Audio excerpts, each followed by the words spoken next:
nous voulons dire aux Ivoiriens que l'augmentation du coût de l'Internet n'est pas du fait des opérateurs économiques. C'est le gouvernement qui leur a demandé d'augmenter le coût de l'Internet. Je reprends, c'est le gouvernement qui leur a demandé d'augmenter le coût de l'Internet. Et on va vous expliquer pourquoi. D'abord, comment ils ont pris et pourquoi. Le 12 janvier 2023, ça coïncide avec le début des négociations entre du FMI, l'autorité de régulation, l'ART, a instruit les opérateurs économiques d'harmoniser, nous sommes dans un pays dit de libéral ou de liberté économique libérale, d'harmoniser le coût du mégaoctet, qui est l'unité de mesure donc, de l'Internet, et de le ramener à 0,8 francs CFA par unité. Or, aucune compagnie ne faisait plus que ça. Il y en a qui étaient à 0,5 pour 5 francs. Et depuis cette date, les compagnies ont traîné les pas, ne voulaient pas parce qu'elles ne comprenaient pas pourquoi. Elles n'ont pas de difficultés financières, économiques. Leurs résultats d'exploitation sont très bons. Mais d'où sort qu'on les oblige à augmenter leur chiffre d'affaires?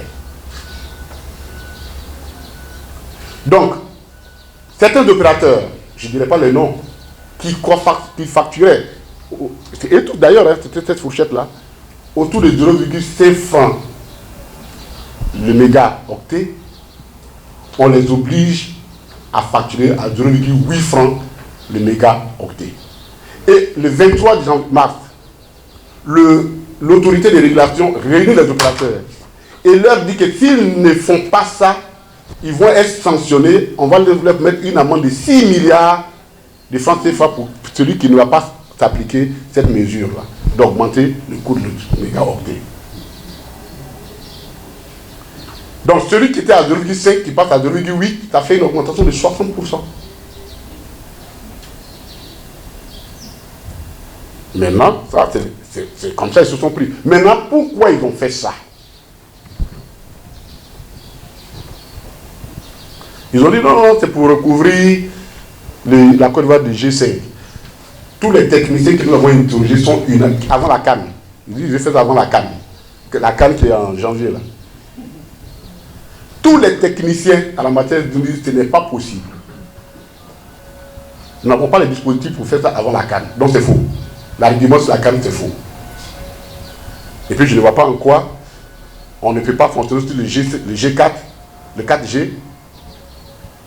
Si on peut construire le 4G à la CAN. Le Cameroun a organisé sa CAN avec le 4G. Bon, pourquoi pour nous, il faut absolument qu'on passe au 5G? C'est pas vrai du tout. Je vais vous expliquer, on va vous expliquer pourquoi ils font ça.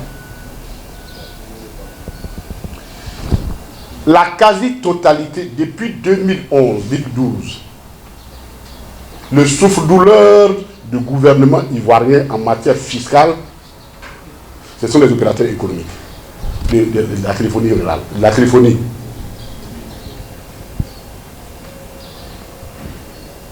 C'est un secteur en essor, en plein essor. Donc, dans une économie désarticulée, dont une bonne partie ne participe pas à l'effort national en ce qui concerne l'impôt, on ne peut pas prélever d'impôt là-dessus, on frappe toujours, l'État a tendance à frapper toujours à la même place. Et cette place, depuis 2012, c'est les télécommunications. Il y a au moins 5 taxes qui sont assises sur le chiffre d'affaires des téléphonies, des maisons téléphoniques. Donc, vous comprenez, comme ce sont des taxes assises sur le chiffre d'affaires, si j'augmente artificiellement mon chiffre d'affaires, j'augmente mes recettes fiscales. j'améliore mon ratio de pression fiscale, c'est-à-dire mon ratio de 12%, je peux me débrouiller pour l'amener à 13% ou 14%. Or, c'est ce que le FMI leur a demandé, qu'il faut qu'ils améliorent leur taux de recouvrement, le taux de pression fiscale qui est de 12% pour le porter au moins à 14%. Donc c'est très simple. Et ils ont été malins. Hein. Vous avez deux solutions. Soit augmenter le taux nominal d'imposition, par exemple la TVA, de la porter à 18 à 20%, les Ivoiriens seraient créés au scandale. Et les gens auraient compris que c'est eux, le gouvernement, qui augmente les impôts.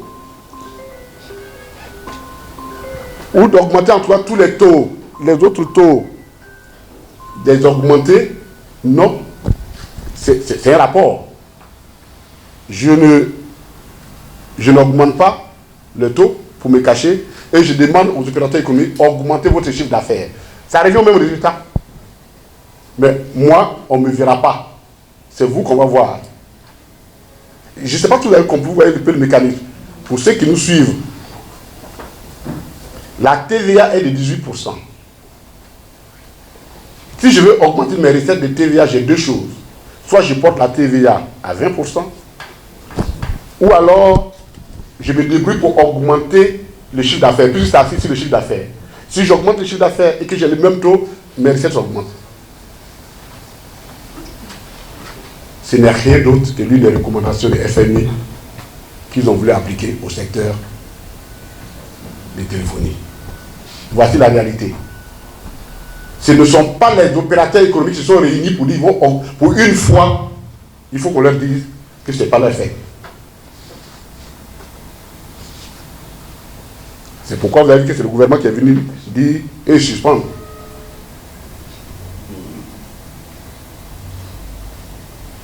Chers amis, et ce ne sera pas la dernière des mesures, on vous a dit que nous sommes allés voir un médecin qui s'appelle le FMI.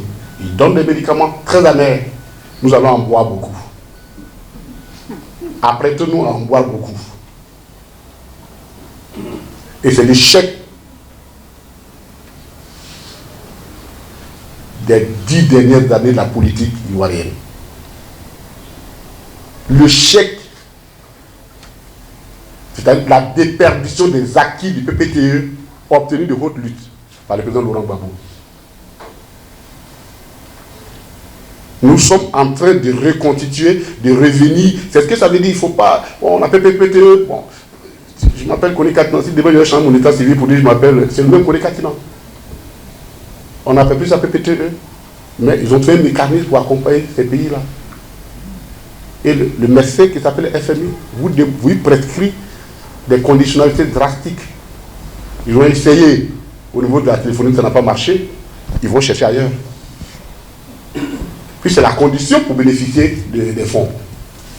Et chaque 3 mois, le FMI vient pour regarder si dans la lettre d'intention, parce que quand on veut bénéficier d'un programme, on envoie une lettre d'intention. Oui, moi je vais faire ça, voici ce que je vais faire, voici ce que je vais faire, voici ce que je vais faire. Le FMI regarde, oui, bon, est-ce qu'on peut faire ceci, on peut faire cela. Et quand on tombe sur un accord, c'est cet accord qui lie les deux parties. Et chaque 3 mois, le FMI va venir pour contrôler cet accord. Donc, s'ils n'ont pas pu augmenter, et on voudrait vraiment féliciter les Ivoiriens pour dire, vous comprenez une fois pourquoi la liberté, elle s'arrache toujours. Le droit, il s'arrache toujours. Il a fallu, et vraiment féliciter ces élus-là et toutes ces personnes qui se sont levées pour dénoncer, pour que les gens reviennent à la normale. Pour qu'ils viennent à la normale. Bon, maintenant, ils vont trouver la parade où? Donc, chers amis, voici l'état de notre économie. Nous allons tout droit dans le mur. Tous les ratios se dégradent. Nous sommes obligés de recourir donc au même mécanisme de lutte contre la pauvreté. Nous avons dilapidé tous les acquis du PPTE.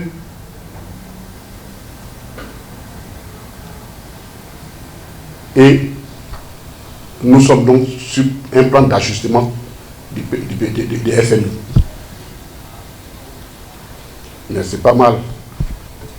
Le président actuel, c'est lui qui nous avait fait, il était de ceux qui avaient fait le plan de 80. Lui-même, il va gérer pour lui maintenant.